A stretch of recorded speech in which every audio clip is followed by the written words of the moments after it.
জরঠোসা নিয়ে খুব গুরুত্বপূর্ণ 4টা তথ্য জানাতে এই ভিডিওটা করছি। জরঠোসার ভাইরাসের কারণে প্রতি বছর অনেক মানুষ অন্ধ হয়ে যান, দৃষ্টিশক্তি হারান। এটা যৌনাঙ্গে ছড়িয়ে হার্পিস নামের রোগ সৃষ্টি করতে পারে, যেটা একবার হলে সারা জীবন থেকে যায়। আবার বয়স হলে যে রোগের কারণে স্মৃতিশক্তি লোপ পায়, অলজাইমার্স রোগ, সেই রোগের সাথে এই ভাইরাসের সম্পর্ক পাওয়া গেছে। এই জরঠোসা যে এত বড় ক্ষতির কারণ হতে পারে সেটা আমরা জানি না বলে এটাকে সাধারণত হেলাফেলা করি। আমি এই ভিডিওতে 4টা উপায় বলবো যার মাধ্যমে আপনি নিজেকে সুরক্ষিত রাখতে পারেন। প্রথমে বলছি চোখ নিয়ে। আমাদের চোখের সামনে একটা পরিষ্কার আবরণ থাকে, নাম কর্নিয়া। এই কর্নিয়া কিছুটা চোখের জানালার মতো কাজ করে।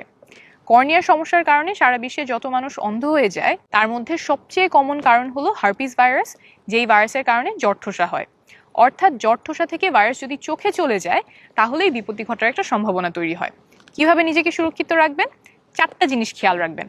1, জরঠোসা হলে সেখানে হাত লাগাবেন না। 2, জরঠোসায় যদি হাত লেগেও যায় তাহলে হাত খুব ভালো করে সাবান পানি দিয়ে ধুয়ে নেবেন। 3, জরঠোসা থাকা অবস্থায় খুব খেয়াল রাখবেন যাতে চোখে হাত না যায়। 4, কোনো কারণে যদি চোখে হাত লাগাতেও হয় তাহলে তার আগে ভালো করে হাতটা ধুয়ে নেবেন। এটা নিয়ে খুব ভয় পাবেন না। এই ভাইরাস চোখে চলে যাওয়া মানেই যে অন্ধ হয়ে যায়, ব্যাপারটা সেরকম না। অনেকের ক্ষেত্রেই এটা সেরে যায়, তবে জটিল ইনফেকশন হওয়ার যেহেতু একটা সম্ভাবনা থাকে তাই সতর্ক থাকাই শ্রেয়।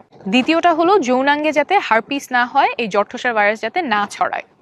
এটা প্রতিরোধের উপায় হলো জরঠোসা সম্পূর্ণ সেরে যাওয়ার আগ পর্যন্ত সঙ্গীর গোপনাঙ্গের কাছে বা যৌনাঙ্গের কাছে মুখ না নেয়া।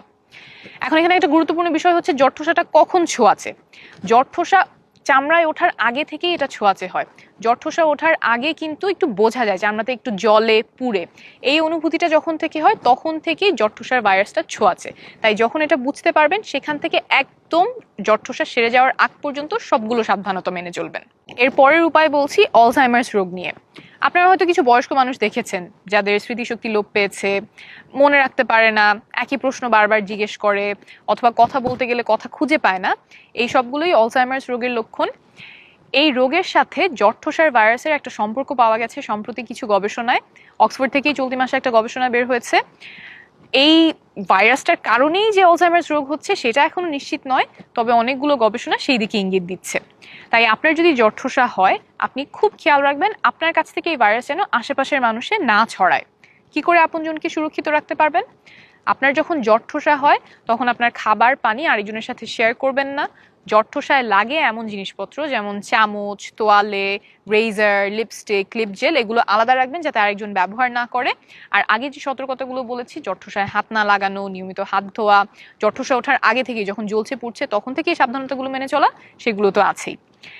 আর আপনার যদি জরঠোসা থাকে তাহলে এই অলজাইমার্স রোগ নিয়ে অনেক ভয় পাবেন না। গবেষণা